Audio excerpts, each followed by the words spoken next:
Assalamualaikum warahmatullahi wabarakatuh. Alhamdulillahi rabbil alamin. Assalatu wassalamu ala asyrafil anbiya wal mursalin wa ala alihi wa ashabihi ajma'in. Puji dan syukur kehadirat Allah Subhanahu wa taala. Kita ucapkan kepada Allah atas segala limpahan rahmat dan karunia-Nya kepada kita semua. Salawat dan salam teruntuk Nabi kita Muhammad sallallahu alaihi wasallam. Allahumma shalli ala Muhammad wa ala ali Muhammad wa sallim alaihi. Yang saya hormati Bapak Dr. Zulhaldi MAG selaku dosen pengampu mata kuliah Pemikiran Tafsir Kontemporer. Baiklah, pada kesempatan ini sebagaimana kami diminta untuk mereview kembali semua pembahasan yang sudah dibagikan dan sudah dibahas dalam perkuliahan baik secara tatap muka ataupun secara online.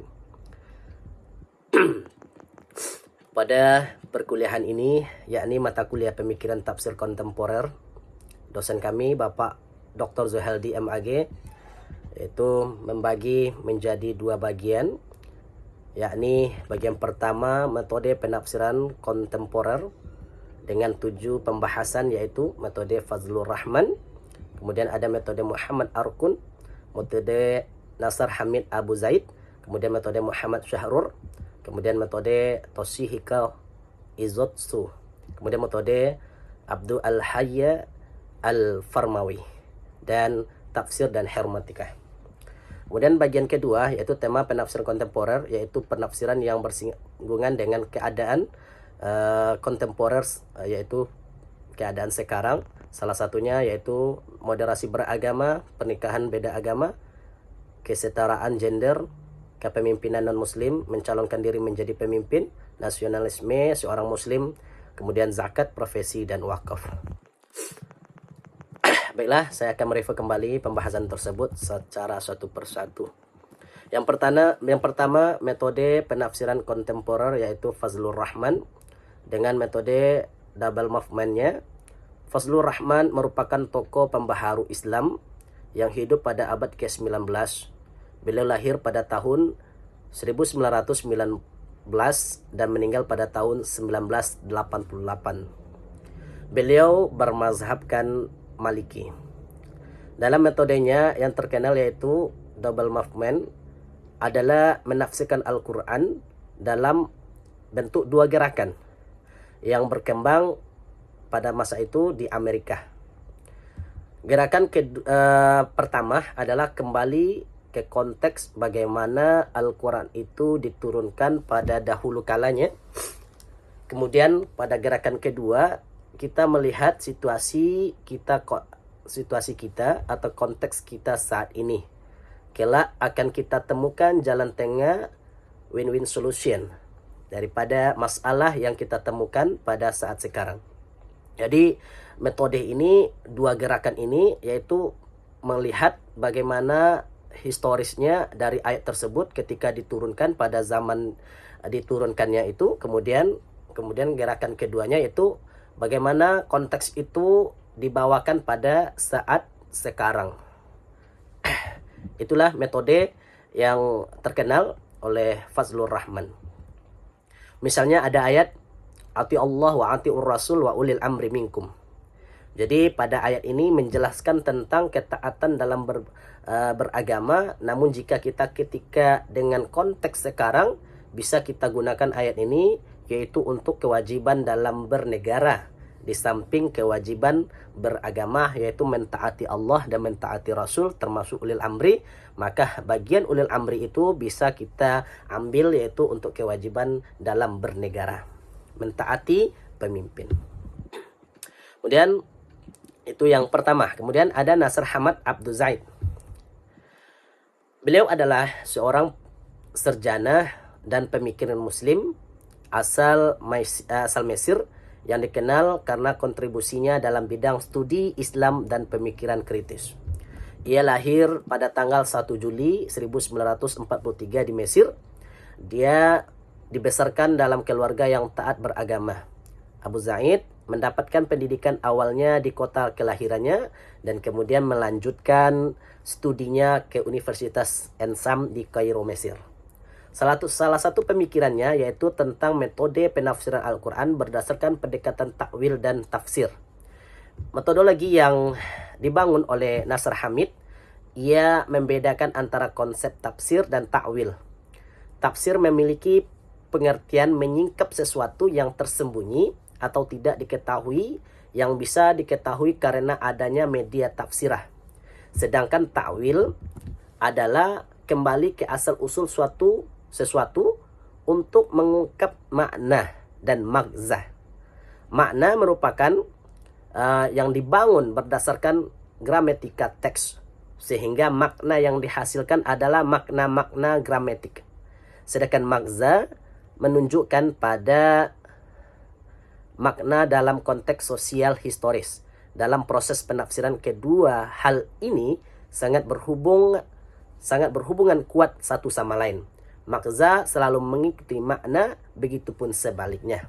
Oleh karena itu, pemahaman generasi muslim pertama terhadap pesan teks tidak dianggap sebagai pemahaman yang final dan absolut. Bahasa Al-Quran pada dasarnya sama dengan bahasa-bahasa lain. Bahasa selalu mengalami perkembangan secara dinamis yang mengalami proses secara terus-menerus. Hal ini berarti teks memiliki makna yang berkembang menjadi signifikan, atau dengan kata lain akan selalu terjadi produksi makna-makna yang baru. Nah, itulah metode yakni Nasr Hamid Abu Zaid. Kemudian yang selanjutnya Muhammad Arkun. Muhammad Arkun lahir pada tanggal 1 Februari 1928 di Turis. Di Universitas Sorbonne, Arkun meraih gelar Doktor Bahasa dan Sastra Arab tahun 1969 dengan disertasinya mengenai humanis dalam pemikiran etika Ibnu Maskawai. Arkun beranggapan bahwa linguistik menjadi sumber utama dalam memahami Al-Quran. Arkun melihat Al-Quran sebagai teks wahyu yang tetap memiliki aspek transenden. Prinsip yang ia pakai bahwa bagaimanapun wacana dalam Al-Quran adalah tetap kalam Allah dan teks Al-Quran tidak tercampur oleh perkataan selain Tuhan. Dalam tahap menemukan pertanda transcendental, Arkun melakukan dengan memakai beberapa metode tafsir, yaitu dalam bukunya yang berjudul Historisme Pemikiran Arab Islam, atau dalam bahasa Arabnya Tarikhiyat Al-Fikr Al-Arabi Al-Islami. Arkun hendak melihat fenomena sosial budaya melalui perspektif historis, yakni masa lalu harus dilihat dari tingkat historiknya, yaitu dari tingkat sejarahnya. Seseorang harus membatasinya menurut susunan kejadian atau kronologis dan fakta yang nyata.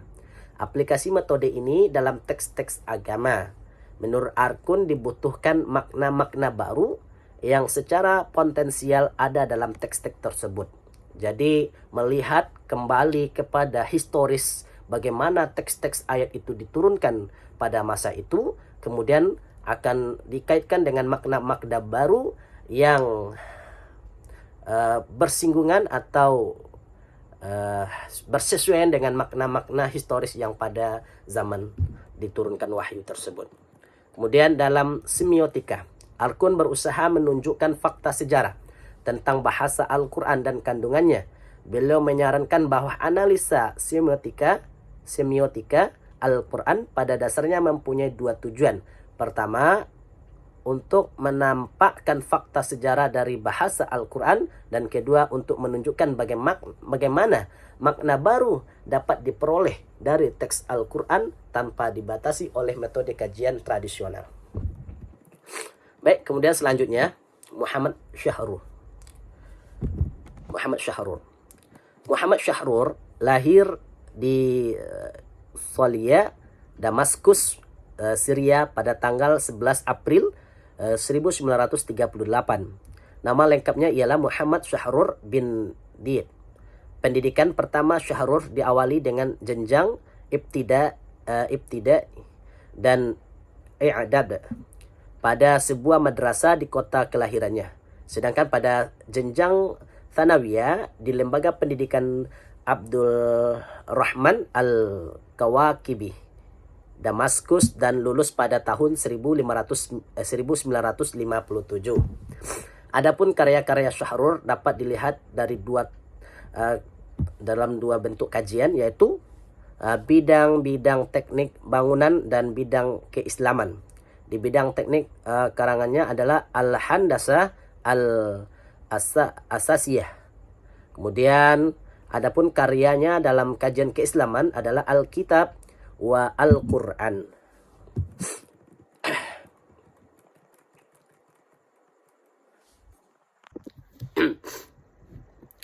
Kemudian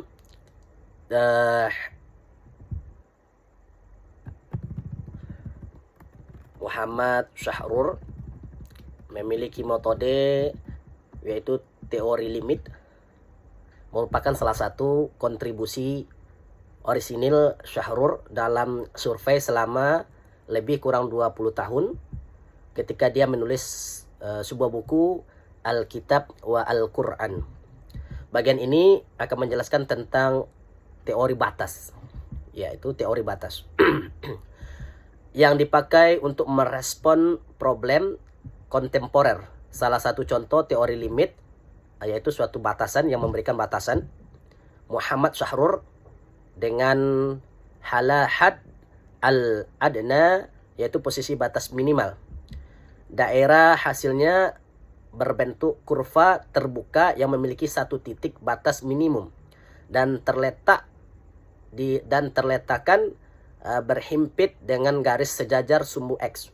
Untuk kasus ini bisa dilihat pada Quran surat An-Nisa ayat 22 sampai 23 tentang perempuan-perempuan yang haram dinikahi. Menurut Syahrur, perempuan-perempuan yang disebutkan dalam ayat tersebut adalah batas minimal perempuan yang haram dinikahi. Karenanya perempuan yang haram dinikahi lebih dari sekedar yang disebut ayat tersebut. Misalnya dalam ayat tersebut tidak menyebut saudara sepupu sebagai perempuan yang haram dinikahi. Namun bisa saja saudara sepupu termasuk ke dalam perempuan yang haram dinikahi ketika ternyata ditemukan suatu penelitian bahwa pernikahan dengan saudara dekat seperti itu dapat mengakibatkan keturunan yang cacat mental atau cacat fisik dan lain sebagainya. Jadi itulah teori yaitu yang digunakan dalam menafsirkan teori limit, yaitu dalam bentuk pembatasan-pembatasan. Kemudian lanjut kepada pembahasan yaitu tentang pernikahan beda agama. Kemudian di dalam Al-Quran, jika kita melihat dalil Al-Quran tentang pernikahan beda agama ini, diantaranya yaitu surah Al-Baqarah ayat 221 yang mana di situ dijelaskan, dan janganlah kamu menikahi wanita-wanita musyrik sebelum mereka beriman. Sesungguhnya wanita budak yang mukmin lebih baik dari wanita musyrik, walaupun dia menarik hatimu. Dan janganlah kamu menikahkan orang-orang musyrik dengan wanita-wanita mukmin sebelum mereka beriman. Sesungguhnya budak yang mukmin lebih baik dari orang musyrik, walaupun dia menarik hatimu. Mereka mengajak ke neraka, sedangkan Allah mengajak ke surga dan ampunan dengan izinnya. Dan Allah menerangkan ayat-ayatnya, perintah-perintahnya kepada manusia supaya mereka mengambil pelajaran. Nah, di sini ada larangan dan janganlah kamu menikahi wanita-wanita musyrik yaitu. Kemudian ada dalil yang kedua yaitu kemudian ada Al-Quran yang menjelaskan juga di dalam surah Al-Ma'idah pada ayat 5. Pada hari ini dihalalkan bagimu yang baik-baik. Makanan sembelihan orang-orang yang diberi Alkitab itu halal bagimu, dan makanan kamu halal pula bagi mereka. Dan dihalalkan mengawini wanita yang menjaga kehormatan, yaitu ada yang mengatakan wanita-wanita yang merdeka, ya, di antara wanita-wanita yang beriman, dan wanita-wanita yang menjaga kehormatan di antara orang-orang yang diberi Alkitab sebelum kamu. Bila kamu telah membayar mas kawin mereka dengan maksud menikahinya, tidak dengan maksud berzina dan tidak pula menjadikannya gundik-gundik, barang siapa yang kafir sesudah beriman tidak menerima ke hukum-hukum Islam, maka hapuslah amalannya dan ia di hari kiamat termasuk orang-orang yang merugi. Nah, pada ayat ini berbicara tentang kebolehan pria muslim menikahi wanita yang kita tangkap yaitu ahlul kitab, diberi Alkitab sebelum kamu. Jadi bagi seseorang pria yang menikahi wanita ahlul kitab itu dibolehkan. Namun pertanyaannya, pada zaman kontemporer ini mungkin ini menjadi suatu tanda tanya, apakah benar masih ada wanita-wanita atau ahlul kitab itu. Karena kalau kita mengkaji tentang ahlul kitab, yaitu berarti orang-orang yang beriman kepada kitab-kitab yang diturunkan sebelum Al-Quran, seperti kitab Injil, Zabur, dan Taurat. Sedangkan kita semuanya mengetahui bahwa kitab-kitab itu sekarang tidak bisa lagi kita temukan keasliannya. Maka bisa jadi kita mengatakan tidak ada lagi namanya wanita ahlul kitab. Kalau ada, maka itu dibolehkan untuk menikahi wanita ahlul kitab. Kemudian ada dalil yang ketiga yang juga kita bisa menjadikan rujukan, yaitu dalam surat Al-Mumtahanah pada ayat yang ke-10, di mana Allah menjelaskan, hai orang-orang yang beriman, apabila datang berhijrah kepadamu perempuan-perempuan yang beriman, maka hendaklah kamu uji keimanan mereka. Allah lebih mengetahui tentang keimanan mereka, maka jika kamu telah mengetahui bahwa mereka benar-benar beriman, maka janganlah kamu kembalikan mereka kepada suami-suami mereka, orang-orang kafir. Mereka tiada halal bagi orang-orang kafir itu, dan orang-orang kafir itu tiada halal pula bagi mereka. Dan berikanlah kepada suami-suami mereka mahar yang telah mereka bayar, dan tiada dosa atasmu mengawini mereka apabila kamu bayar kepada mereka maharnya. Dan janganlah kamu tetap berpegang pada tali perkawinan dengan perempuan-perempuan kafir, dan hendaklah kamu minta mahar yang telah kamu bayar, dan hendaklah mereka meminta mahar yang telah mereka bayar. Demikian hukum Allah yang ditetapkannya di antara kamu, dan Allah Maha mengetahui lagi Maha bijaksana. Jadi dapat kita tangkap dari penjelasan di dalam surat Al-Mumtahanah pada ayat 10 ini, yaitu di mana kita itu tidak dibolehkan untuk menikahi yang namanya wanita-wanita musyrik dan sebaliknya. Jadi baik pria muslim maupun wanita muslimah tidak diperkenankan menikah dengan orang-orang kafir. Itu tidak dibolehkan di dalam ajaran agama kita. Namun ketika orang-orang itu, wanita-wanita itu telah beriman, maka dia itu harus dengan suaminya yang belum beriman, maka segera untuk melakukan perceraian. Artinya memutus hubungan sebagai suami istri karena berbeda dalam keimanan atau dalam keyakinan. Begitupun sebaliknya, laki-laki ketika sudah beriman, ketika suaminya, istrinya tidak mau mengikuti keimanannya, maka itu wajib hukumnya untuk diputus bukan putus hubungan kekeluargaan, tetapi dalam hubungan pernikahan, maka itu sudah terputus. Maka jelas tidak ada satupun dalil yang membolehkan menikah dengan orang kafir ataupun orang musyrik. Begitupun kalau kita membolehkan sekarang menikah dengan ahlul kitab, seperti dalil yang dijelaskan tadi dalam surah Al-Maidah ayat 5. Namun pertanyaan terbesarnya, ahlul kitab itu apakah masih ada sekarang? Karena kita tahu tidak ada lagi yang namanya kitab suci yang murni. Kemurniannya itu memang betul-betul dari kitab-kitab sebelumnya. Karena sudah banyak sekali campur tangan manusia di dalamnya, maka tidak bisa dikatakan kitab-kitab itu murni saat ini. Berbeda dengan halnya Al-Quran. Jadi jelas pernikahan berbeda agama itu dilarang dalam agama kita. Kemudian materi berikutnya yaitu mencalonkan diri menjadi pemimpin. Ini sangat berkaitan dengan masalah-masalah keadaan sekarang, yaitu kontemporer, di mana ada di dalam Al-Quran. Jika kita melihat pada surat Yusuf pada ayat yang ke-55, seperti difirmankan Allah, qala ja'alni ala khazainil ard inni hafizun alim, yang artinya Yusuf berkata, jadikanlah aku bendaharawan negara Mesir, sesungguhnya aku adalah orang-orang yang pandai menjaga lagi berpengetahuan. Nah, jika kita melihat pada ayat ini, maka bisa dipahami bahwa mencalonkan diri menjadi pemimpin itu dibolehkan dalam agama Islam. Namun dalam hadis Nabi, mencalonkan diri menjadi pemimpin itu tidak dibolehkan.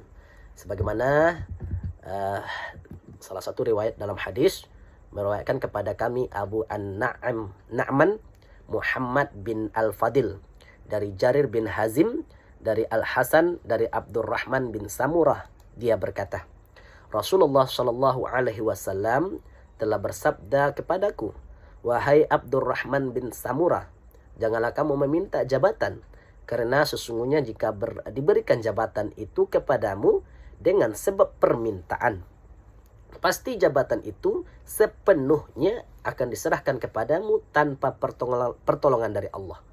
Dan jika jabatan itu diberikan kepadamu bukan dengan permintaan, pasti kamu akan ditolong oleh Allah Azza wa Jalla dalam melaksanakan jabatan itu. Dan apabila kamu bersumpah dengan satu sumpah, kemudian kamu melihat selainnya lebih baik darinya, dan kamu ingin membatalkan sumpahmu, maka bayarlah kafarah atau tebusan dari sumpahmu itu, dan kerjakanlah yang lebih baik darinya. Nah, jelas antara ayat dan hadis ini sangat bertentangan.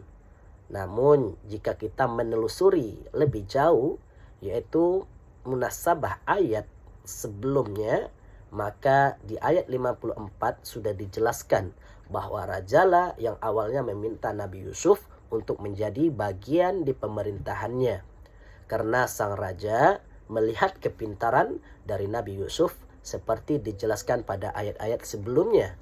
Dan diantaranya pada ayat 54 raja berkata, wa qala al-maliku tuni bih astakhlishu li nafsi falamma kallamahu qala innakal yawma ladaina makinun amin, yang artinya, dan raja berkata, bawalah Yusuf kepadaku agar aku memilih dia sebagai orang yang rapat kepadaku.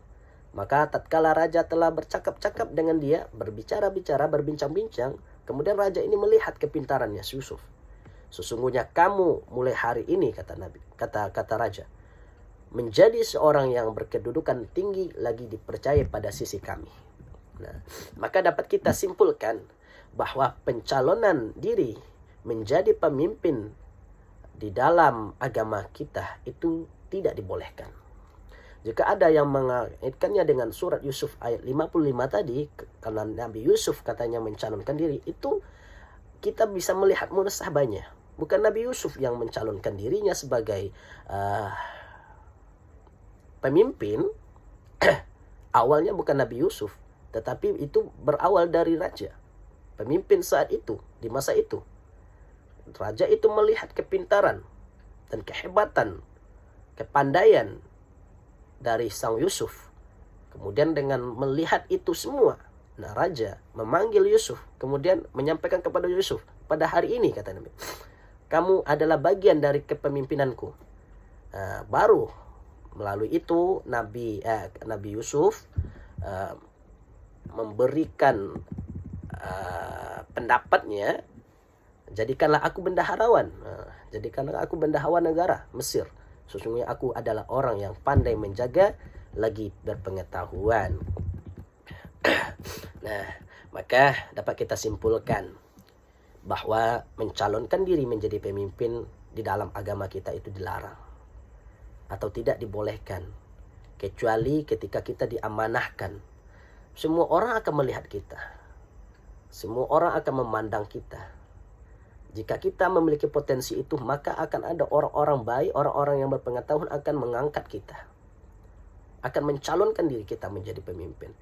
Ketika itu muncul dari orang-orang banyak mempercayai kita, maka kita bisa melihat dan menilai di mana kemampuan kita, di mana kesanggupan kita untuk menjadi pemimpin. Nah, begitulah yang dilakukan oleh Nabi Yusuf.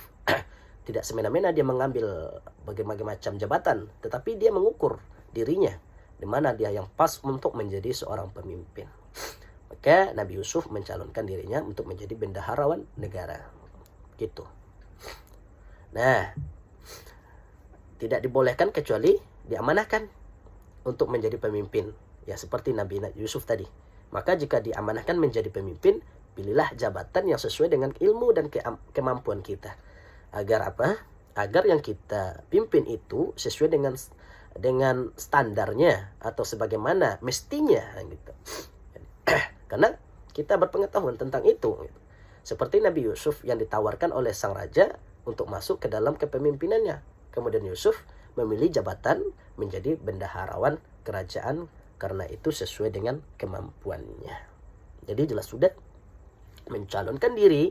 Ketika kita mencalonkan diri menjadi pemimpin, berarti kata Nabi tadi 100% diserahkan kepada kita. Maka setelah itu tidak akan ada yang akan menolong kita. Bahkan Allah berlepas diri terhadap itu. Tetapi ketika kita diamanahkan, kemudian kita mampu untuk itu dan memilih dengan sesuai kemampuan kita, maka akan ada orang-orang yang akan menolong kita. Ketika kita merasa tidak butuh bantuan kepada orang lain. Baik, selanjutnya kita akan bahas tentang kriteria pembahasan tentang kepemimpinan non-muslim. Tentang kepemimpinan non-muslim ini sangat banyak dalil-dalil Al-Quran yang menjelaskan tentang tidak bolehnya kita memilih pemimpin-pemimpin yang tidak seiman dengan kita. Maka seorang Islam, seorang yang muslim itu diwajibkan untuk memilih pemimpin-pemimpin yang juga beragama muslim. Semangat banyak dalam Al-Quran menjelaskan dipanggil kepada orang-orang yang beriman ya untuk memilih, tidak memilih pemimpin dari non-Islam. Salah satunya yaitu dalam surah Al-Maidah pada ayat 51. Ya ayyuhalladzina amanu la tattakhidul yahuda wan nasara awliya. Ya. Kemudian hai orang-orang yang beriman, janganlah kamu mengambil orang-orang Yahudi dan Nasrani menjadi pemimpin-pemimpinmu. Nah, ini jelas sekali larangan terhadap kaum muslimin untuk memilih pemimpin-pemimpin dari orang-orang Yahudi dan Nasrani. Nah, kemudian namun hal itu kita bisa melihat kepada negara kita yang mayoritas umat muslim. Maka dan kita ketika mayoritas umat muslim, maka sudah tentu kita harus memilih pemimpin-pemimpin itu adalah dari yang muslim juga.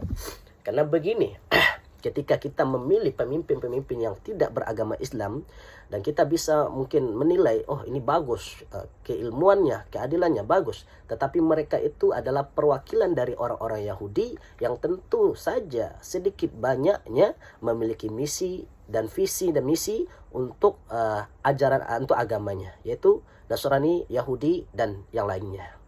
Namun halnya berbeda ketika kita dalam ini dibolehkannya ketika kita dalam kondisi yang untuk membelah diri kita. Misalnya untuk membelah diri kita, misalnya ketika kita berada di negara-negara yang minoritas muslimnya, maka di saat itu tidak ada pilihan lain, maka kita dibolehkan. Tapi kita pernah mendapatkan ilmu di perkuliahan dengan Bapak Zulheldi, tentunya kalau bisa itu tidak dilakukan secara terus-menerus, karena bumi Allah ini tidak hanya satu daerah saja, kita bisa berpindah ke mayoritas muslimnya, sehingga kita bisa juga memilih pemimpin-pemimpin yang beragama muslim. Jadi banyak sekali mungkin ayat-ayat Al-Quran, banyak sekali ayat-ayat Al-Quran yang menjelaskan panggilan kepada orang-orang yang beriman untuk tidak memilih orang-orang yang di luar agama Islam untuk menjadi pemimpin. Salah satunya yaitu surah Al-Maidah ayat 51 ini. Jadi sekali lagi tentunya dalam memilih pemimpin itu, yaitu kita melihat agamanya terlebih dahulu, keimanannya, yaitu beragama Islam. Selanjutnya, pembahasan tentang nasionalisme seorang Muslim. Nasionalisme adalah suatu paham kesetiaan tertinggi oleh setiap individu atau masyarakat terhadap negaranya, yaitu terhadap tanah airnya, negara asalnya, tanah airnya, di mana dia dilahirkan. Artinya, dan sesungguhnya ini ada dalam surah Al-Quran, dijelaskan salah satu tentang nasionalisme seorang Muslim, yaitu pada surah An-Nisa ayat 66. Yang mana artinya, dan sesungguhnya jika seandainya kami perintahkan kepada mereka orang-orang munafik, bunuhlah diri kamu atau keluarlah dari kampung halaman kamu, niscaya mereka tidak akan melakukan kecuali sebagian kecil dari mereka. Kemudian ada salah seorang penafsiran yang menafsirkan, Syekh Wahba Al-Zuhaili dalam tafsirnya Al-Munir fi Aqidah wal Syariah wal Manhaj menyebutkan bahwa ayat tersebut mengandung isyarat akan nasionalisme dan ketergantungan orang dengannya, dan Allah menjadikan keluar dari kampung halamannya sebanding dengan bunuh diri. Jadi ketika kita keluar dari kampung halamannya itu dibandingkan dengan bunuh diri, sama dengan membunuh diri gitu. Dan sulitnya hijrah dari tanah air. Kemudian pada kitabnya yang lain, Tafsir Al-Wasit, Syekh Wahba Al-Zuhaili mengatakan bahwa di dalam firman Allah, keluarlah dari kampung halaman kamu, terdapat isyarat yang jelas akan ketergantungan hati manusia dengan negaranya. Dan isyarat bahwa cinta tanah air adalah hal yang melekat di hati dan berhubungan dengannya. Sebab Allah Subhanahu wa Ta'ala menjadikan keluar dari kampung halaman dan tanah air setara dan sebanding dengan bunuh diri. Kedua hal tersebut, kata Syekh Wahba, sama beratnya.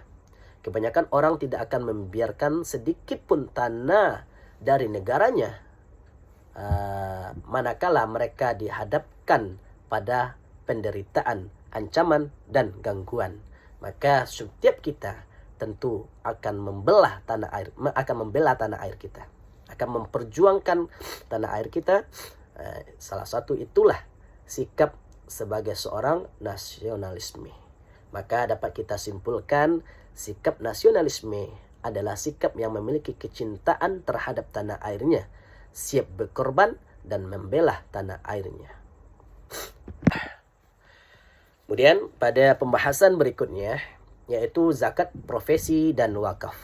Nah, zakat profesi adalah zakat yang dikeluarkan dari hasil apa yang diperoleh dari pekerjaan dan profesinya. Misalnya pekerjaan yang menghasilkan uang, baik itu pekerjaan yang dikerjakan sendiri tanpa tergantung dengan orang lain, berkat kecekatan tangan ataupun otak, maupun pekerjaan yang dikerjakan seseorang buat pihak lain, baik pemerintah, perusahaan, maupun perorangan, dengan memperoleh upah yang diberikan dengan tangan, otak, atau keduanya. Penghasilan dari pekerjaan seperti itu berupa gaji, upah, ataupun honor. Yang demikian itu apabila sudah mencapai nisabnya dan haulnya, pendapatan yang ia hasilkan harus dikeluarkan zakatnya. Kemudian zakat profesi adalah zakat yang dikeluarkan dari penghasilan profesi, guru, dokter, aparat, dan lain-lain, atau hasil profesi bila telah sampai pada nisabnya. Berbeda dengan sumber pendapatan dari pertanian, peternakan, dan perdagangan. Sumber pendapatan dari profesi tidak banyak dikenal di masa generasi terdahulu. Dalam pandangan Al-Ghazali, zakat merupakan jenis ibadah yang berbentuk ritual sekaligus material, tidak seperti ibadah syahadat, sholat, ataupun puasa. Kewajiban berzakat ini berdasarkan keumuman kandungan makna Al-Quran pada surat Al-Baqarah ayat 267. Ya ayyuhalladzina amanu anfiqu min thayyibati ma kasabatum wa mimma akhrajna lakum minal ard wala tayammamu al-khabitha minhu tunfiquna walastum biakhidhihi illa an tughmidu fih wa'lamu annallaha ghaniyyun hamid. Hai orang-orang yang beriman, nafkahkanlah di jalan Allah sebagian dari hasil usahamu yang baik-baik dan sebagian dari apa yang kami keluarkan dari bumi untuk kamu, kata Allah. Dan janganlah kamu memilih yang buruk-buruk lalu kamu menafkahkan daripadanya, padahal kamu sendiri tidak mau mengambilnya melainkan dengan memecingkan mata terhadapnya. Dan ketahuilah bahwa Allah Maha Kaya lagi Maha Terpuji. Nah, ketika kita melihat pada ayat di atas, ada kata ma.